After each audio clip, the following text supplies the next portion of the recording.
Now welcome to another lightning response video where I will once again take a question from the comments and try to give it a rather quick and concise response. Something tells me that's not going to happen this time, that this will be a longer video. Anyway, this time that question comes to us from Luca Johnson, who asked, "Hey Thor, you mentioned a while back that you were against the supposed rumors that in the Ahsoka show she's supposed to find out there is a predetermined destiny because it takes away from the importance of choices. I was just wondering if this is also true of Anakin's role as the Chosen One. Does this make Anakin's choice less impactful because he is destined to destroy the Sith? Is it the case that we fulfill our destiny by staying true to the light and doing good? I'd love for you to explore this and unpack it in a video looking at destiny versus choice in Star Wars. May the Force be with you." Okay, so what he's referring to, if you haven't heard, and this is a leak or rumor for the Ahsoka series, which means that it both might not be true at all, or that it has the potential to be a spoiler, so I'll give you a moment now to click away from this video if you don't want to hear something that could potentially ruin the show. Anyway, there is a leak or rumor out there that basically says that Ahsoka is going to somehow use the world between worlds to see an alternate version of events where she never left the Jedi Order, and it ends up being her who confronts Anakin or Vader on Mustafar instead of Obi-Wan, and that she will learn she couldn't have saved him either. In fact, she'll apparently figure out that there was virtually nothing anyone could have done to stop him from becoming Vader, that it was something that was just meant to be, or destined to happen, or an event set in stone, if you will, or one that, I'm assuming and hoping at least, becomes unavoidable after the death of Qui-Gon Jinn, and more on all that in a minute. Because before getting more into this, I do want to point out that no, we have no way of knowing how it will play out or be presented in the series, or if it will be at all. This video is going to do a whole lot of speculation based on a leak or rumor. But I think it leads to an interesting conversation about destiny in Star Wars nonetheless, which is the main reason I'm doing it, not to in any way, shape, or form argue I think I'm going to hate the Ahsoka series. She is one of my favorite characters. I like Dave Filoni and what he does, and I have high hopes for the series. That said, what I don't like about this leak or rumor is that, at face value, it seems to take away agency from Anakin Skywalker, which you could argue diminishes him becoming Darth Vader. It implies that he was absolutely destined to become Vader, that he didn't have any type of choice, or that he himself didn't make one when he was there watching Windu about to kill Palpatine, and that he turned on him. That was not a choice he made, that was something that was always meant to happen. And that very much goes against one of the things I love about Star Wars, which is that there is always a choice, that the individuals have the power to do something or not do something that can have massive consequences or repercussions, not only for themselves and those around them, but the entire galaxy. And almost ironically, that's always been one of my biggest takeaways from Vader saving Luke at the end of Return of the Jedi, that no matter what you may have done in your life up to that point, you can always choose to be better or do the right thing. It may not erase all of your previous sins, in fact it probably doesn't, but it's still far better than committing another one. Not to mention it potentially starts you down a new path, or maybe just earns you redemption in the eyes of your son in your final moments.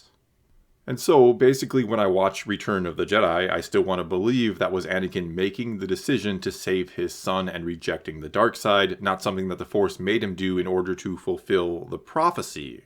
The same way I want to watch Revenge of the Sith and know that, again, no matter what any prophecy said or what kind of influence or control the Force may have over individuals, Anakin is the one making the choice to save Palpatine in order to hopefully save Padme. That it is not predetermined in any way, shape, or form that he was going to do that it wasn't set in stone before that moment, before that very instant he made the choice, that he would become Darth Vader. That isn't his destiny, or at least not one he has to follow, and more on that in just a minute. Because here's where some of you might say, but we hear destiny talked about all the time in Star Wars. I can't do it, Ben. You cannot escape your destiny.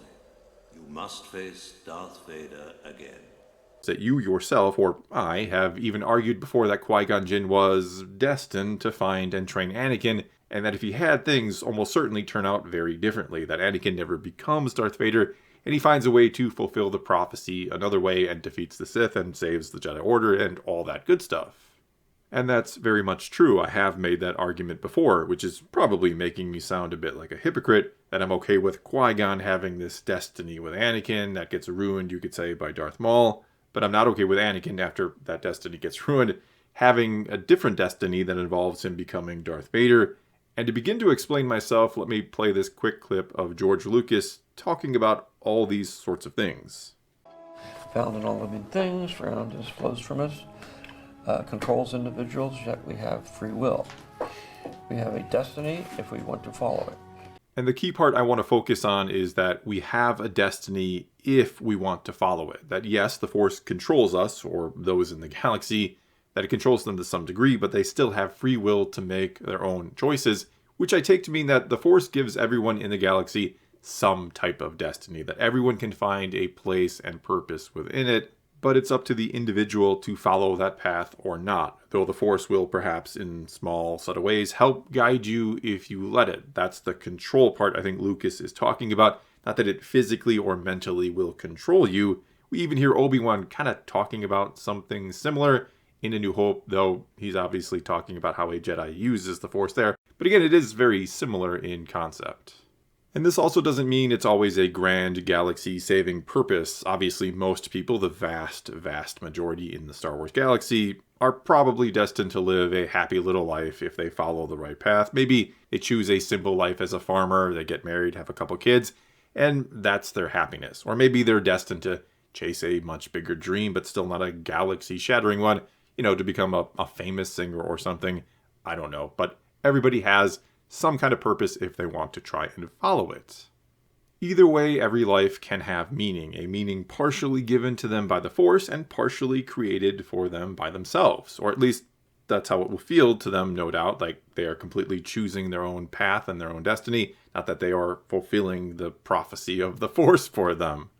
And one of the reasons the Jedi exist in the first place, which I kind of go into in yesterday's video, is to allow people to choose their own paths or to chase that destiny. It's to keep them free of the tyranny of the Sith or any others who would seek to control them and to turn them from that path unwillingly. And so what I'm getting at here is that initially Qui-Gon was meant to be a Jedi. And yeah, we could detour into a whole side argument about if the Jedi taking kids at such a young age, and you could say indoctrinating them, is letting them choose and all of that. Though it should also be noted that, just like Ahsoka did, they are free to leave the Order at any time they want. Anyway, clearly Qui-Gon's destiny was to not only become a Jedi, but to train Anakin, to train the Chosen One, and though it was a path laid out for him by the Force, Qui-Gon still willingly chose to walk that path, and he could have turned away from it if he had wanted to, if he chose to. And though more than likely Anakin becomes a model Jedi under Qui-Gon and stops the Sith and saves the Jedi and all of that, Anakin still, under Qui-Gon, would have had the choice to stay with the Jedi and follow the path or not, as he was even given that very choice by Qui-Gon right in The Phantom Menace to start down it or not, even being warned that it was going to be a very hard life.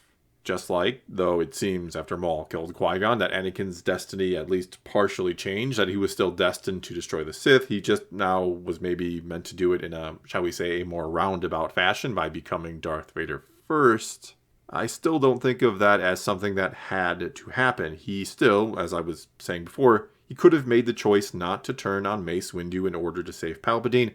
Hell, that also ends the Sith right there and then, doesn't it?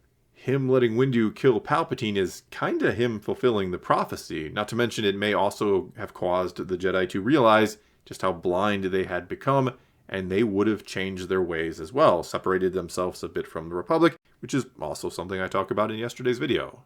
In fact, I'd argue that it seems far more likely that in that fateful moment, Anakin's destiny, what the Force wanted him to do, was to choose to let Palpatine be destroyed by Windu, and he defied it and fell to the dark side as a result. That the visions he was having of Padme dying in childbirth were the Force trying to warn him what would happen if he made the wrong choice and followed the dark path. I don't think the Force ever intended for him to become Darth Vader, but once he did, that's when it, perhaps, and he is the chosen one, he is a special case here, it changed his destiny yet again, and he finally, at the end of Return of the Jedi, he finally made the right choice, fulfilled his destiny, and destroyed the Sith and saved the Jedi Order. I think Anakin's life is the very epitome of what Yoda said to Luke once, that always in motion the future is, not that it is something that is ever set in stone. This could then also mean, to try to put a potentially positive spin on this Ahsoka rumor, That the only thing Ahsoka discovers is not that she cannot save Anakin on Mustafar, though I don't think she can. I don't think anyone really could have saved him at that point. Only that now that he has become Vader, he has to walk this path until he will later have the opportunity to make it right. That this is now his destiny to be Vader, and if he's turned from it too early, if she could turn him back to the light while on Mustafar, or maybe even she sees a version of events where she does bring him back, because yes, he still has that choice to come back, Palpatine will find a way to ultimately win and defeat them. That Vader's destiny has become to destroy Palpatine on that second Death Star, though even that doesn't have to come to pass if Anakin doesn't make the right choice at that moment. Anakin, this path has been placed before you. The choice is yours alone. Anyway, my point here is I think it's very, very important to keep choice in Star Wars, always to never set anything in stone, though I'm also, you could say, okay with destiny at the same time, thanks to the way Lucas basically explained it. Because knowing that the characters control their own fate or can choose to walk the path of their destiny or not is what makes moments or choices like those Anakin faces in Revenge of the Sith or Return of the Jedi, it's what makes them powerful. It's far more compelling to think that Luke could have joined Vader in The Empire Strikes Back and ruled the galaxy with him, or that he could have finished off Vader in Return of the Jedi and joined Palpatine. Not that all these characters, or some of them, like Luke and Anakin, that they are simply following a road laid out for them by the Force that they cannot turn off of. That there's no choices in Star Wars, only what the Force makes happen. Well, that's all I got for this time. Now it's your turn to take to the comments below and tell me what you think about all this. Either that, or you can ask me a question for a future video, or re-ask one. There's a lot of really good ones out there that I'm hoping to get to. Just start your comment off by saying something like, "Hey Thor," and then ask away. Whatever you choose to do, leave your comments below. Let's talk some Star Wars, and until next time, thanks for watching.